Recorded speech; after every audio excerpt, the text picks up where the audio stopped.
According to psychology, it all comes down to how we view money and its role in our lives. For some people, money represents security and stability. For others, it may represent power and control. And for still others, it may be seen as a way to get what they want in life. It's no secret that our spending habits are strongly influenced by psychology. In fact, marketers have been using psychological techniques to influence our spending for decades. But what many people don't realize is that these techniques can be used to help us as well.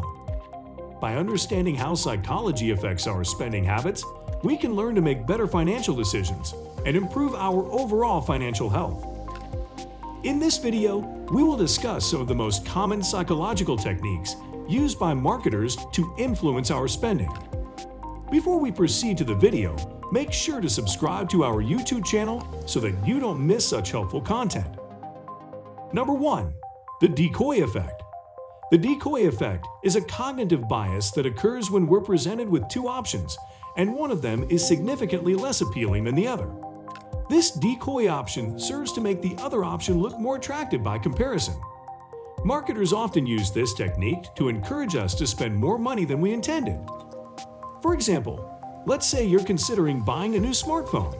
The store you're looking at offers two models, one for $500 and one for $700. The $500 model is very similar to the model you currently have, while the $700 model has some upgraded features that you really want. The $500 model is the decoy in this scenario. Its purpose is to make the $700 model look more appealing. Number 2. Anchoring. Anchoring is another cognitive bias that affects our spending habits.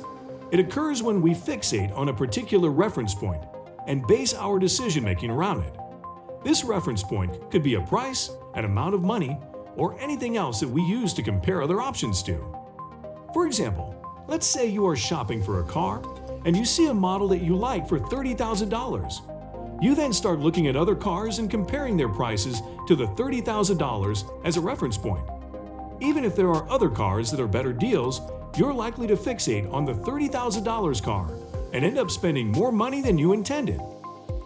Number 3. The sunk cost fallacy. The sunk cost fallacy is a cognitive bias that leads us to believe that we should continue investing in something as long as we've already invested a lot of time or money into it. This bias can cause us to make poor financial decisions, such as continuing to invest in a losing stock or holding onto a car for too long. For example, let's say you buy a stock for $100 and it goes down to $50. You may be tempted to hold onto the stock because you don't want to lose your initial investment of $100. However, the sunk cost fallacy would lead you to continue holding the stock even if it continued to decline in value, which would ultimately result in a greater loss. Number 4. The Endowment Effect. The endowment effect is a cognitive bias that occurs when we value something more highly, simply because we own it. This bias can cause us to make poor financial decisions, such as holding onto a stock for too long or overpaying for an item. For example, let's say you own a stock that you paid $100 for. The stock then goes down to $50. Even though the stock is now worth half of what you paid for it, the endowment effect would lead you to value the stock at $100 and not sell it. This bias can cause us to miss out on good investment opportunities and incur losses that could have been avoided. Number 5. Loss aversion. Loss aversion is a cognitive bias that leads us to prefer avoiding losses over acquiring gains. This bias can cause us to make poor financial decisions, such as selling a stock too early or holding onto a losing investment for too long. For example, let's say you own a stock that you paid $50 for. The stock then goes down to $40. The loss aversion bias would lead you to sell the stock at this point, even though it may rebound in value later on. This bias can cause us to sell stocks prematurely and miss out on potential profits.